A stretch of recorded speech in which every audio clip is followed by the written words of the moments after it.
What's going on, guys? It's Frito here for your Overwatch. Game Journalist Publications had the ability to playtest Overwatch 2 in the same build I was able to. And as we love to review Overwatch on this channel, I thought it would be cool to look at what the mainstream publications were saying about the game. Normally, I'm a bit biased against them because if you're a writer for a magazine or a website, magazines even exist anymore, you usually have to spread your attention so thin that you can't really develop the understanding of a game as deep and complex as Overwatch, which it's intended to kind of be your main hobby. Some of these reviews we'll look at today impressed me, and other ones were horrific. Let's start off with the most gory one. PC Gamer's Overwatch 2 review in progress was absolutely scathing. And what we'll try to do here is, even when we disagree with the writer, try our best to understand their perspective and steelman their argument as much as we can. In doing so, we can kind of figure out why some people don't like Overwatch 2 and maybe contrast it a bit to the things that the people that do like it to see if there's anything to learn in between. So the subtitle of this article says, "A messy sequel that tries to erase one of the best shooters in the last decade." Okay, they're trying to erase it from the face of the earth. Now, a big claim like that, I start to get a little confused because was anyone calling Overwatch 1 and hailing it as one of the best games out right now? Or is that just a memory of 2016, 2017, when the game was entirely different? Keep that question in your mind. It'll be important when we compare to other reviews. But here's some interesting language. Overwatch 2 is a sequel that, intentionally or not, is trying to bury its predecessor alive. The original Overwatch is still in there, bruised and broken, but the weight of Blizzard's commercial and competitive expectations keeps piling up. It's a sequel that attempts to renew its predecessor with layers of unnecessary complexity and refuses to reach inward to find and nourish the ambitions and joyful FPS behind it all. Now, to try to understand the perspective of this writer, I think what he means is the free-to-play systems, the battle pass, and first-time user experience, making it take a while to get heroes and such, because the gameplay of Overwatch 2 is way more direct and digestible. I don't think there's any debate about that. It feels like a natural hero shooter, whereas Overwatch 1, the real reason why a team fight was lost might be like a ripple effect 3 abilities in. And it's not even the interaction between you and the character you're fighting with, but more important, an ability that was used somewhere else in the fight that had a butterfly effect on the team composition and then all the RPG team comp builder stuff that we've been talking about. And of course, that's going to be probably the major schism between those that really don't like the direction of Overwatch 2 and thought Overwatch 1 was some masterpiece. But is that really what we had? Or is it the case that a lot of gamers in this mindset are more so clinging onto a dream of what Overwatch could have been and not dealing with the tangible reality of the game we actually had? So let's go on back to the article. Now, I'm only going to select a few lines here or there because I want to go through a few reviews. So he keeps praising Overwatch 1 and says here, instead of synthesizing what made the original game enviable and revitalizing it, the sequel takes what was left and wraps it up in a monetization scheme that could finally kill it for good. Okay, these are bold words. See, a lot of people say this. I mean, maybe he's right, but I think when players download a free game October 4th, new players are going to be like, wow, this game's awesome. That's the impression I think they're going to have. The article goes on. Overwatch 2 is the conclusion to Overwatch's 6-year-long mutation into a free-to-play game. Really take issue with this language, as if there was any step-by-step changes into free-to-play. This is just like blatantly disingenuous. Through leaks, we know that the schism to create the game into free-to-play was pretty rash, actually. It wasn't some long plan. That was the opposite. We know what Jeff Kaplan's plan was, and we know the team wanted to go a different direction, or at least the management or the devs themselves, the business model with the money running dry. Who knows the exact reason? But in no way was Overwatch like inevitably looking like it was going free to play. In fact, diehard fans like myself were dragging it to be that. It wasn't like the game was inevitably going that direction. So that's just not even true. Now, a lot of talk has been in the news about the first-time user experience of new players who will kind of gradually unlock the hero roster. Again, just talking about this before the game comes out, it's often hard to explain whether it feels good or not until you actually play it, because I happen to know you get a lot of heroes pretty rapidly, and then they try to make some of the more challenging heroes that require like either more game sense or finesse a little bit later down the first-time user experience track, with the last one, of course, being Echo, whose ultimate requires you to know all the heroes. Now, the article says, The problem is how those barriers threaten to encroach on Overwatch's strategic metagame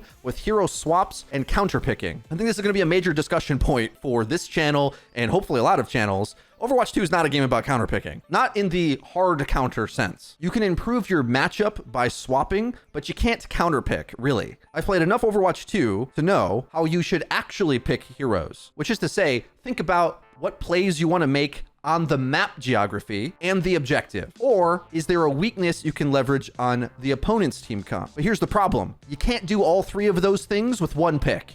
In Overwatch 1, you could do that because the team comps were so stable and powerful that you could make an interconnected team comp that did all of those jobs. Overwatch 2 is super exciting because there's multiple types of plays to make, and stressing an advantage on one of those areas automatically makes you weaker on the other. No hero does it all. The map design in 5v5 is just designed too well. And for the sake of language, I'll still be using the term counter, but forever know in Overwatch 2 what I mean is a soft counter, like a playstyle counter. Never again is Overwatch 2 going to have hard counters to things, where a few basic abilities means the enemy has to swap. No. Now, it was very interesting to me that this article began praising Overwatch 1 as if it was like the pinnacle of game design, but then goes on to say, Blizzard has a history of launching heroes with absurdly strong abilities that can often make old heroes irrelevant.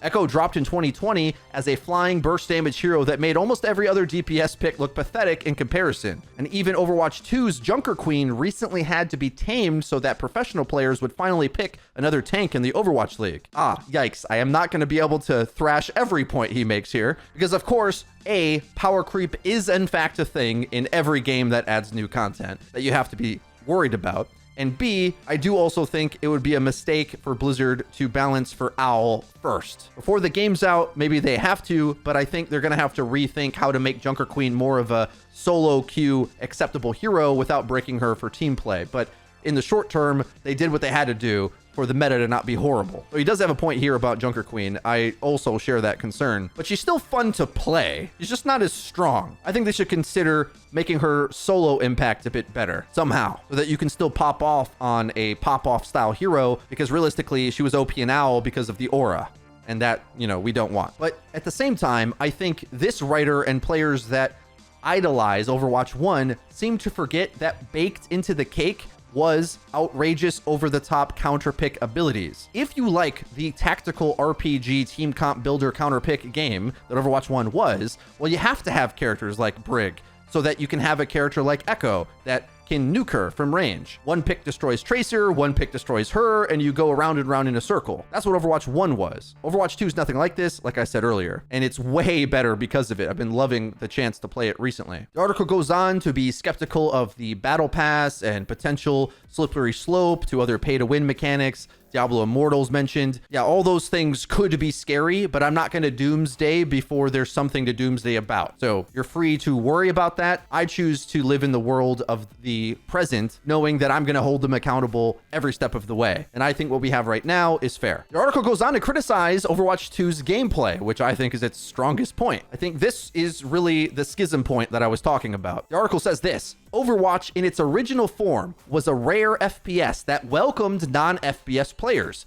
building room in its roster for supportive roles and characters who could win a match with a clutch heal or defensive bubble. I make it clear, Overwatch 2 has all these things, okay? You just don't have a stun lock free kill necessarily, but those plays still exist. And they're some of my favorite in the game, actually, considering a character like Winston is deemed S tier right now. So this is literally not true. But keep going, the article says, now almost every hero, including its 3 new ones, have been imbued with high skill mechanics that feel tailored to esports pros rather than the average players with no desire to play at that level. Who exactly is this game supposed to be for? And it's got a picture of Sojourn, of course, who is a high skill DPS character. And I'm really confused at this because I think the game's for hero shooter fans that loved Overwatch 1 at launch, which didn't have Brig, for example, or a lot of the extra easy mechanics that they added later, like double shield and everything. And I think it's just patently false that average level skill players dislike shooter mechanics. All you need to do is look at the pick rates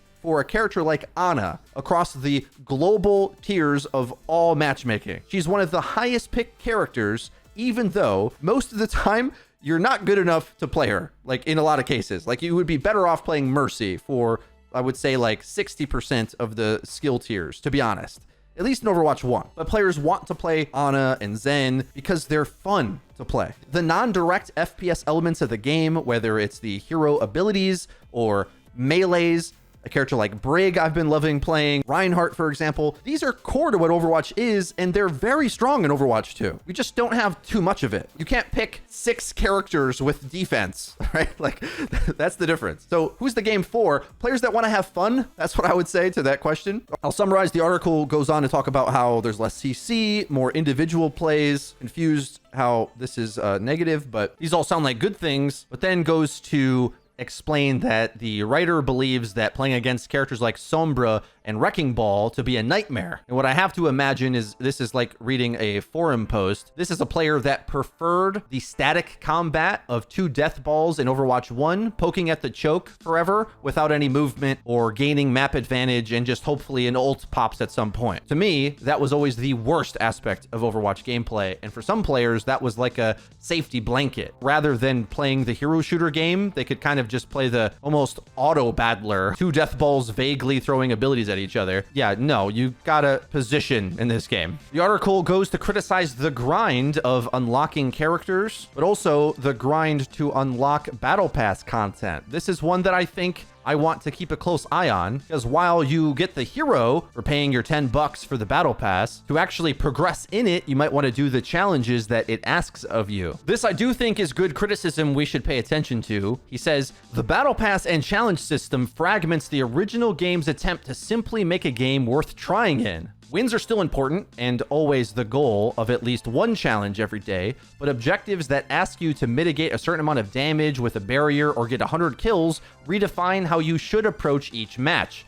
In order to make the most out of my limited time playing, I picked Reinhardt even when he wouldn't be particularly effective because I wanted to get my mitigation challenge done. And I wouldn't blame others for doing so. Guys, I'll admit, I swore they said they weren't going to do hero-specific challenges, but yet they still kind of have. So this is an area that I'm willing to ask Blizzard to change if it's disrupting gameplay. The next paragraph essentially says that this dilutes the experience into a chase grind for the challenges, as opposed to enjoying the gameplay itself. I think this is a player perception issue, and specifically this player, because for me, I see the challenges as extra things I would do when I'm bored and play the game a lot. Now, if you play the game a little, I can see why maybe you want to maximize your XP amount, but I would suggest not doing that, and don't get too precious about earning anything in the game. Even a free-to-play account getting a new hero. Like, Kiriko is sick, but I don't think like required for you to play, and a lot of players don't play support anyway. And we already know there's comeback mechanics to get old heroes in later seasons. So I just don't think you have to wrap your mind up in these systems and just enjoy the gameplay. Doing so is sort of a choice on your part that you don't have to do. The end of the PC Gamer article has some banger lines. Doomer takes to the max. For everyone who still actively plays Overwatch, the sequel has enough new toys to play with and unlock, but the beating heart of the game I devoted thousands of hours of my life to is a series of misguided balance changes and monetization systems away from flatlining. It's in a fragile state that might not solidify into a shooter worth regularly playing for a year or two if it ever does. It's hard to see that game underneath all the scaffolding it took to adapt it into a free-to-play shooter that mimics its successful contemporaries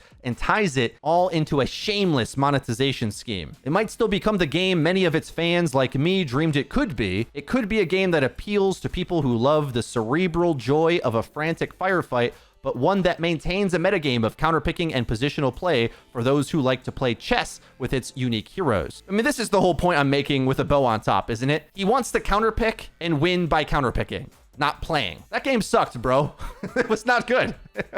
And I think we'll make that like abundantly clear when I look to some of these other reviews that I think were a little bit more on the track of what Overwatch 2 actually is from how I view it. But ultimately, it can't be too hard on this guy. He liked a version of the game that I don't. PC Gamer, not into Overwatch 2 or the directions it's taking, finds the charm to be gone and the identity for the players that don't really want to play a hero shooter, but instead an RPG game are left out. And my comment to that is, I think we should allow Blizzard to develop that PvE to satisfy those demands. I think that version of the game will much better satisfy those urges. I'll grade the review out of a 5-star ranking. I think this one raised some good points, and I can't knock him too much for just liking a different version of Overwatch that I do, but I also think there's some egregious retroactive history going on here, where he's like glorifying original Overwatch, but doesn't really go to explain what that is. On one hand, hates Echo, but on the other hand, Echo existed because of power creep in the game in general, and it was just a game about hard counters. But then he says he wants counters so that he can play chess. You can't have all these things together. It's just like a very illogical argument that defeats itself. And I wish players like this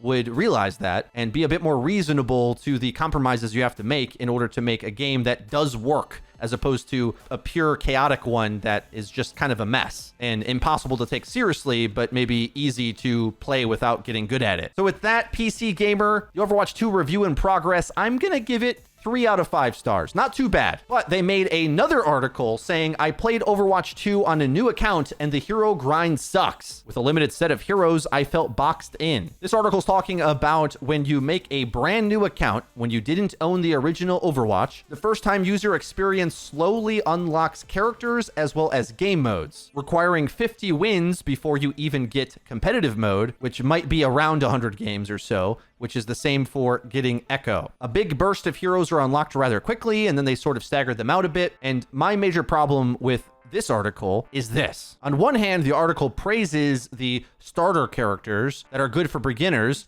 unlocking heroes like Reinhardt, Soldier, Mercy. Then you get Genji, Diva, Cassidy, Ana, and 150 games you get Echo. He doesn't like that you get Mei at 70, which he thinks is good for lower ranked players. After saying that, the article goes on to say, when the original Overwatch launched, part of the appeal to it was that I could pick any hero at any time. I started with Tracer, was tremendously awful at her. She's one of the hardest heroes to master, but it didn't matter because the matchmaking let me feel competent playing against people of a similar skill level anyway. The game encouraged you to pick whoever fit your style or used an ability on you that might be fun to try. The new unlock method throws a lot away and wields that curiosity against you. If you really want something, you have to earn it. An ethos that is synonymous with free-to-play games, but an uncomfortable fit for Overwatch, which always guaranteed equal access to everything but cosmetics. So the whole point of this article was I tried the first-time user experience as a experienced player. So the premise of him feeling boxed in by not having the options available requires him to remember what it was like to freely swap in Overwatch 1, as opposed to the benefits of an actual first-time player in 2022. Like, was it better for you to throw on Tracer and kind of haphazardly swap to heroes that you didn't know how to play yet? Was that good for MMR? Like, you think that the matchmaking was fine, but I can assure you doing that is not fine when you don't give consistent data of what you play and actually progress on those characters. And what's more, is it a great feeling in competitive at literally any rank for players to have this attitude he's talking about? Oh, I'll just try a thing for the first time. That sounds like a good thing to do. No, the very thing he's praising is a purely short-term casual point of view. It's like a cute idea that wears out its welcome after an hour or two. And after 6 years of playing Overwatch 1, myself and many others are happy for new players to not have to be overwhelmed by 35 heroes right at launch. That's ridiculous. He goes on to say, as an experienced player who adores the rock, paper, scissors metagame of hero picks and counters, the limited choice hurts more than it would for a new player. But for a game that dropped its price tag to let anyone in, Overwatch 2 doesn't offer a better way to learn or even play with that metagame until you've put the time in. And as you guys might imagine, I just disagree with this premise anyway. The article goes on, mid-match swaps are essential to Overwatch. So essential that when you switch heroes in Overwatch 2, you keep up to 30% of your ultimate charge. The way it discourages it from the very start clashes with the game's entire pitch. This narrative is just straight up incorrect. Swapping heroes, especially in Overwatch 2, is not to swap off into an advantage, but to attempt to avoid a disadvantage, usually down to your own execution. There are matchups that will make it harder for you because there are soft counters in the game. And if you feel like you can't outplay them, you can swap. But it's unlikely you're swapping to something that will then force them to swap. The counters of the game aren't that hard. The rock, paper, scissors doesn't exist. Instead, there's small advantages to the game. So this is why I disagree with some creators that don't like the retain 30% ult charge global passive now, because I just don't believe swapping is ever much of an advantage ever. Keeping some ult just softens some of the disadvantage of swapping, because if you're swapping, something went wrong and you're probably losing. It's a lose less mechanic, not a swap to win mechanic. The full effects of the new player experience won't be felt for a while, not until the list of heroes grows in a few years and the grind becomes immense. They've already talked about ways to catch up to old heroes in further seasons, so this is just misinformed, but over time, the hero limits could be frustrating and create a whole set of new players that don't understand that hero swaps are an integral strategic part of the game and a healthy way to find solutions to problems in a match or avoid feeling stuck on a single hero. You just suck at the game, dude. I don't know what to say. You don't know what you're talking. This is just not. This is not the game. This just isn't it. He's talking about Overwatch 1. Not 2. Right now, Overwatch 2's new player experience adds friction where it never was before and arbitrarily limits the options for players in the most important hours of playing a new game. If Blizzard wants it to be approachable to a variety of players for a long time, this isn't how you do it. I'm not sure why he feels he's the authority on this as an experienced player. I really would like to see actually new players to the game if they feel that the first-time user experience was bad. Because I happen to know that matchmaking is going to be different than your normal I unlock every hero matchmaking. Those players will be mostly matched together. So not only are they going to be more limited, the bands of what heroes are in the game has like a bit of a tighter, simpler hero pool. Maybe one a little bit closer to Overwatch in 2016, which only had a few supports that were viable, for example. It was like Mercy Lucio and that's it. Okay. You did have Zen, but he had 150 health. No one played him. The game was super simple at launch in comparison to what it is now. So I just flat out disagree that new players are going to be like, oh, why don't I get all the super extra complex heroes I don't understand yet? Why don't I get to play against a bunch of mechanics I haven't learned yet? That's not what's going to happen. Instead, you're going to have Genjis fighting soldiers with a Mercy, and all the mechanics are easy to understand, and you get to interact with the wonderful map design and the basic Overwatch combat as a new player and learn at your own pace and level up through that system to hopefully eventually get a better hardcore understanding of the game. So much worse would it be if everyone unlocked everything at once and it was easy to make Smurf accounts into competitive, for example, but also for actual new players trying to learn the game, it is way too much. And this article seems to think that if they just have all the options, well, then they'll understand counterpicking. But the truth is, you, sir, I almost guarantee don't understand counterpicking in Overwatch 1 or 2. Why we think a new player can just learn this by the options existing is just not a thing that exists. All right. PC Gamer article number 2, I'm going to go ahead and say super ignorant. The framing of this article was deliberately in the incorrect perspective. It's called the first time user experience, not the veteran player going through the first time user experience. You're not supposed to do that. But overall, the article is decently written and a couple good lines here or there. So I'll give this one 2 stars out of 5. All right, for a change of pace, let's look at the completely opposite end of the spectrum to contrast to what we were just hearing. Here's an article from CNet. Overwatch 2 early impressions, I'm obsessed again, which is definitely my feeling currently. Here, comparing to the love that they used to have with Overwatch 1, says, sadly, the obsession for Overwatch 1 faded over time. Overwatch turned into a slower, grindier game, muddying much of the initial fast-paced thrill that had originally enamored me. It was still interesting and sometimes satisfying to play, but it wasn't always fun. It goes on later to say Overwatch 2 gameplay. A little bit later in the article, he says, my experiences with Overwatch 2 take me back to my favorite memories of the original Overwatch. Fast-paced, caffeine-fueled electricity. Shooting, healing, flying, crouching. The game is at its best when you're in the action and making plays. The shift to 5v5, specifically to the move to one tank, a player that can absorb a lot of damage per team, invigorates the pace of the game. This language makes me salivate, guys. And this is the direct schism between the players that like the almost turn-based RPG team comp counterpick builder gameplay from Overwatch 1 to players like this who want to move around the map and play a hero shooter game, which Overwatch 2 definitely is. Further on the gameplay, I'll summarize less crowd control with only one tank to block damage, landing abilities, And shots means you feel like your skill can matter to influence the match, when so many times in Overwatch 1, there was actually no play to make if someone else on your team made a mistake. There's more pressure, yes, but it feels more rewarding. Matches give me that adrenaline-filled buzz that had been missing for so long and makes me want to keep coming back for more. I hear you, brother. Goes on to talk about the voice lines in the game. There's 25,000 voice lines in Overwatch 2, as quoted by lead narrative designer Gavin. These interactions give the game more narrative dimension and texture. I feel like I'm part of the game's universe rather than a meat person playing the game in front of a computer.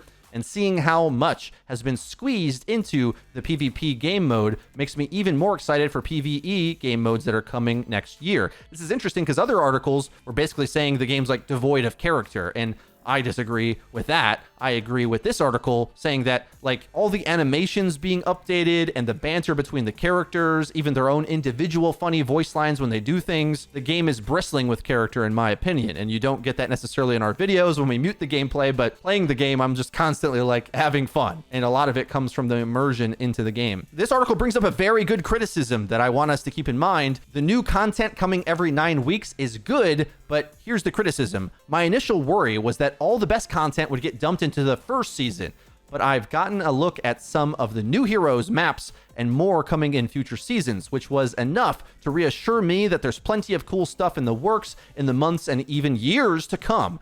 I'm talking involuntarily banging my fist on my chair levels of excitement. For the first time in 2.5 years, Overwatch will have a discernible future and players will have something to look forward to. This is a thing that I didn't know necessarily that creators could say. Like, journalists are used to seeing things, and a lot of the Overwatch creators are now like journalists in the know of the things coming down the line. And that's why I'm so excited as well. Like, I can't tell you about any of it, but it's like knowing that they have new game modes down the line, which I think look pretty good to me. And the number of new heroes and the mechanics they have and what they're going for and what they're designing the game to be about, we have a much better picture of what the identity of Overwatch 2 is going to be. And I think the point is, there's no such thing as Brig 1.0 or Double Shield or any of the other stale metas we had from the first game. This article asks and pleads that heroes won't be held hostage in the battle pass. It feels like the game is bargaining for your playtime rather than simply inspiring it.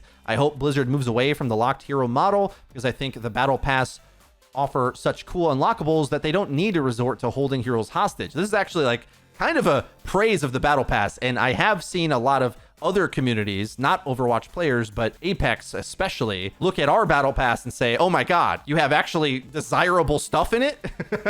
Yeah, that's what I like about Overwatch's battle pass. Yes, you have to pay for it each time. It doesn't go infinite, or you have to grind the challenges in order to pay for it, but I think it is value. But ultimately, as far as the publishing side of Blizzard believes, the simple way to say it is I think they can't guarantee all the content they want to continue producing without having a paywall on new content, even if it's a hero. And for me, because it doesn't disrupt gameplay nearly as much as anybody thinks, I'm fine with that.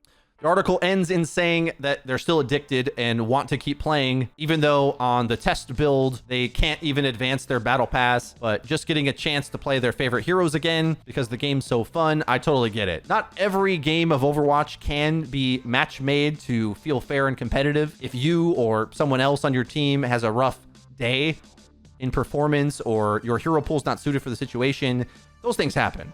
But for the most part, just about every game I've had playing Overwatch, I've been having fun. Would admit I am obsessed as well. CNet review, I agree with it completely. I think it makes good points that are absent in the other reviews, and most importantly, describes Overwatch 1, okay? I would like the other negative reviews of Overwatch 2 if they were more honest about explicitly what they liked about Overwatch 1. If they said the quiet part out loud, they would reveal that they like a lot of stuff most people hate, like Double Shield or something. Just out yourself as a RPG style player so we know where you're coming from. Whereas this guy out and out says, I want a hero shooter where you move around and have fun. Yeah, I'm right with you, brother. I got to give this one 5 stars just for saying everything I'd like to say in a clear way and also highlighting some immersion. Polygon's review was quite brief. Overwatch 2 doesn't reinvent the wheel, but damn, it's a nice wheel. A lot of the starting paragraphs are super surface level, just talking about the basics of the game. But here's a take on the locked heroes and the FTUE. I was initially bummed that new players won't immediately be able to play as certain heroes, limiting the amount of character switching that's sometimes necessary to get through and win a round of Overwatch, but I've come around to the idea that this does make Overwatch 2 more digestible for a new player who might find someone like Wrecking Ball challenging to play at first. Also, new players probably won't be character switching to counter the enemy team at this stage anyway. Yeah, it takes a while to even learn what the counter pick is, much less the matchup and what you're supposed to do in that matchup, and then executing the play that would be the counter, right? There's like so many steps. You just don't pick a thing and it plays for you. That was the case in Overwatch 1, where it definitely was a lot more about counter comping, at least. Overwatch 2 is not like that. Overall, says the game is fun, but harder to tell if Overwatch 2 is better than the predecessor. But end of the day, Overwatch 2 is still a blast to play. Exhilarating to land a Diva Bomb exactly where you planned it, or to feel like you've gained a superpower when you unleash Hanzo headshots like a pro. Interesting. I thought like landing shots was a thing only pros could ever do. No, turns out that even average level players or new players, they like the feel of hitting shots on shooter characters and doing hero shooter things. So the world's not better when there's just enough shields in the game that you don't even have to engage in that gameplay. Nah. Polygon says they're excited for PvE mode, which may make or break Overwatch 2's reputation as a sequel. Until then, its contagious energy will have to do. In its momentum and sheer ferocity, there are still very few games that hit like Overwatch. Super well written here. I tend to agree. I think all the big criticisms of Overwatch 2 so far hinge on how good PvE is. Because you don't have to like PvP, 5v5, Overwatch 2.0 Boogaloo. It's made for the people that have a specific taste. If that's not yours, okay. All those RPG style fans, I want them to have the best experience they can in the PvE. And I think Blizzard can nail that. Good article, a few points, but quite brief and a little like low Overwatch IQ in this one. Of course, that's my personal taste. I like to read from an expert. So I feel I'm probably being a little too harsh. I'll say 3.5 stars. Good review, but kind of just a shrug. I don't know. The game's fun. That's the gist you get. The truth of the matter is the CNet article, boring metas. Overwatch 1 wasn't transforming or mutating into a free-to-play game. It just transformed into power creep and boring gameplay. The task at hand was bigger than the resources they had to manage it. They were trying to add interesting things, but needed to work at a much higher cadence to make it good. And so when that didn't happen, we were just kind of stuck with the ramifications of some short-sighted decisions. The last review I'm going to look at was IGN, who talked about loving Overwatch 1, was one of the few 10s they've ever given a game. I'm always a little skeptical about that, though, because I think a lot of the hopium of what Overwatch 1 could have been boosted its potential. Like, we all knew it needed more work and tender loving care to be like actually finished. It's just that back then people were so impressed that Blizzard made anything that they gave them a lot of the benefit of the doubt, which is now gone completely, to continue to work on it and fix it. Some really cool points that I love from the IGN article talk about the difference between Overwatch 1 and 2. While some were afraid of making main tanks and off tanks into one singular tank category,